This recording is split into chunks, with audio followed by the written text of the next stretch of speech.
Bismillahirrahmanirrahim. Assalamualaikum warahmatullahi wabarakatuh. Bismillah, alhamdulillah, wassalatu wassalamu ala rasulullah. Baik para pendengar sekalian, teman-temanku, di sini izinkanlah saya untuk berbagi sedikit sharing tentang Muqaddimah Anggaran Dasar Muhammadiyah atau yang sering disingkat MADM. Di sini nanti kita bersama-sama akan belajar tentang sejarah perumusan MADM, latar belakang perumusan MADM, lalu fungsi dari MADM dan matan atau teks dari Muqaddimah Anggaran Dasar Muhammadiyah. Mari kita lanjut ke slide berikutnya. Yang pertama yaitu adalah sejarah perumusan MADM. Seperti yang kita ketahui bahwa yang menjadi motor penggerak untuk dirumuskannya MADM ini adalah Ki Bagus Hadikusumo.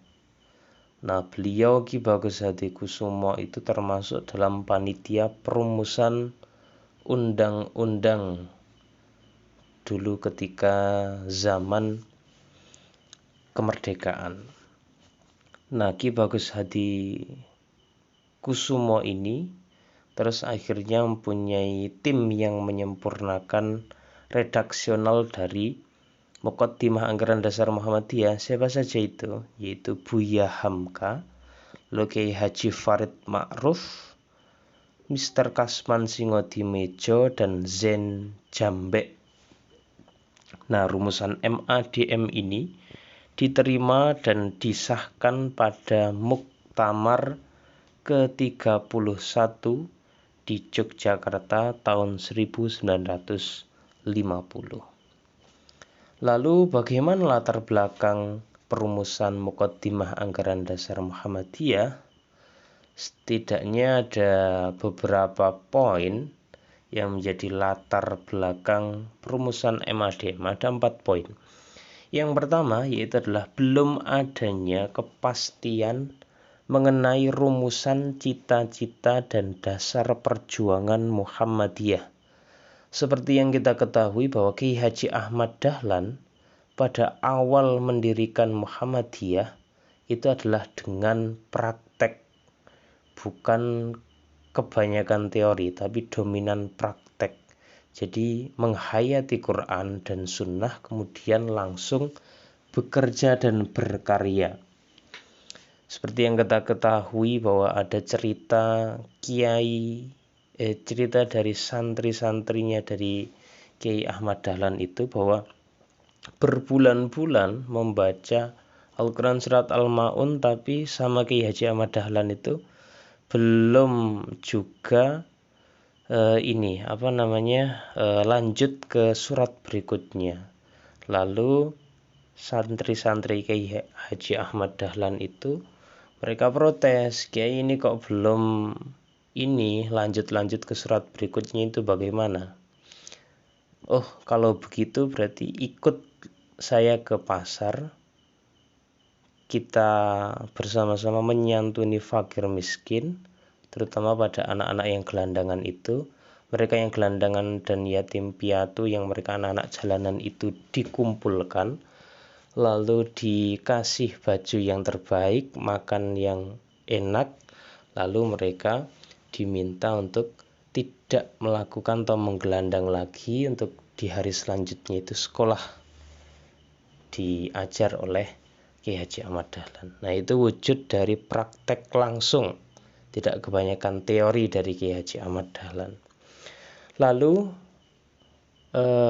belum adanya kepastian rumusan cita-cita ini, salah satunya yaitu dengan perkembangan organisasi dan jumlah anggota yang menjadikan mereka semakin jauh dari sumber gagasannya.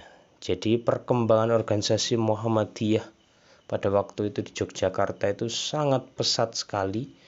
Banyak kader, jumlah anggota, bahkan simpatisan dari Muhammadiyah itu banyak banget.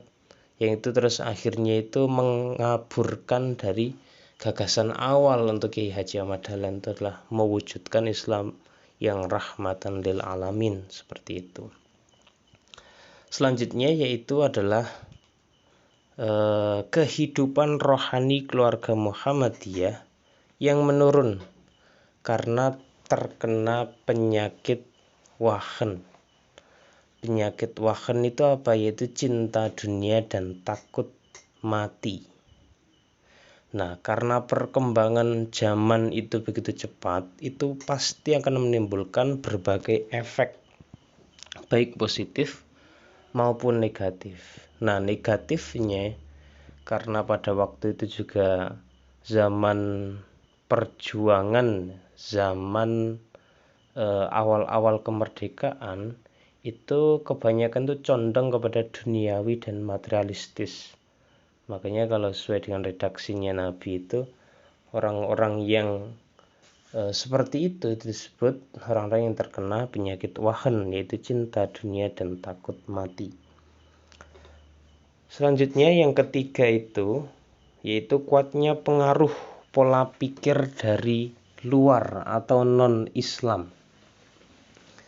Banyaknya cara pikir dan sikap hidup masyarakat dalam menghadapi perkembangan zaman membuat masyarakat sedikit demi sedikit melupakan keyakinan dan faham bermuhammadiyah, lebih cenderung kepada hedonis materialistis seperti itu, sehingga apa yang dicita-citakan, yang diperjuangkan dari Kiai Haji Ahmad Dahlan itu perlahan mulai luntur. Semangat untuk bersegera mewujudkan kedamaian, ketentraman, dan tidak ada lagi kesenjangan sosial, ekonomi, dan pendidikan itu seperti apa yang dicita-citakan oleh Kiai Haji Ahmad Dahlan mulai luntur. Makanya harus segera ditegaskan dengan perumusan MADM ini. Yang keempat yaitu dorongan disusunnya preambul UUD 45.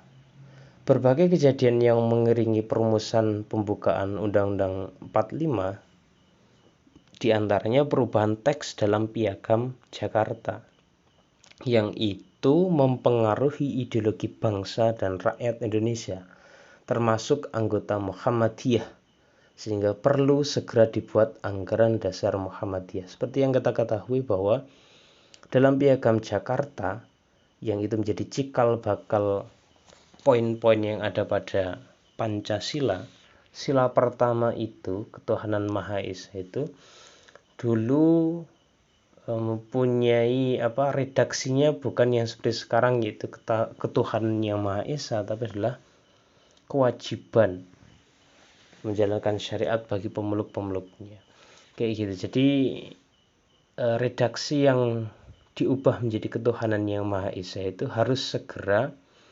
ditegaskan dalam perumusan Muhammadiyah, bahwa yang dimaksud ketuhanan yang Maha Esa itu apa. Makanya nanti di dalam matan MADM itu tersebutkan bahwa di poin pertama pokok pikiran itu adalah hidup manusia itu harus berdasarkan tauhid. Makanya ketuhanan yang Maha Esa di situ ditafsirkan oleh Muhammadiyah dan menjadikan rumusan bagi seluruh warga Muhammadiyah, menegaskan bahwa itu adalah tauhid. Lalu apa fungsi dari Muqaddimah Anggaran Dasar Muhammadiyah? Yang pertama yaitu sebagai jiwa dan semangat pengabdian serta perjuangan persyarikatan Muhammadiyah. Yang kedua, sebagai pedoman hidup warga Muhammadiyah. Yang ketiga, sebagai pedoman dalam menjalankan persyarikatan Muhammadiyah. Yang keempat, sebagai ideologi dasar bagi seluruh anggota Muhammadiyah. Yang kelima, menjelaskan cita-cita dan tujuan Muhammadiyah yang harus segera dicapai. Lalu bagaimana 7 pokok pikiran Muhammadiyah atau matan teks atau redaksi Muqaddimah Anggaran Dasar Muhammadiyah? Yang pertama yaitu hidup manusia harus berdasar tauhid, bertuhan, beribadah serta tunduk dan taat kepada Allah Subhanahu wa taala. Yang kedua, hidup manusia itu bermasyarakat. Yang ketiga, hanya hukum Allah yang dapat dijadikan sendi untuk membentuk pribadi utama dan mengatur ketertiban hidup bersama dalam menuju hidup bahagia yang hakiki di dunia dan akhirat. Yang keempat, berjuang menegakkan dan menjunjung tinggi agama Islam untuk mewujudkan masyarakat Islam yang sebenar-benarnya adalah wajib sebagai ibadah kepada Allah dan berbuat ihsan kepada sesama manusia. Yang kelima, perjuangan menegakkan dan menjunjung tinggi agama Islam sehingga terwujud masyarakat Islam yang sebenar-benarnya hanya akan berhasil dengan mengikuti jejak atau ittiba perjuangan para nabi, terutama Nabi Muhammad SAW. Yang keenam, perjuangan mewujudkan pikiran-pikiran tersebut hanya dapat dilaksanakan dengan berorganisasi. Yang ketujuh, pokok-pokok pikiran yang diterangkan di muka bertujuan untuk terwujudnya masyarakat adil makmur yang diridhai Allah Subhanahu wa taala, yaitu masyarakat Islam yang sebenar-benarnya. Berikut yang dapat saya sampaikan mengenai MADM dari sejarah, lalu latar belakang, fungsi, dan matan atau teks atau redaksi dari MADM. Mohon maaf atas segala kekurangan. Sekian dan terima kasih. Wassalamualaikum warahmatullahi wabarakatuh.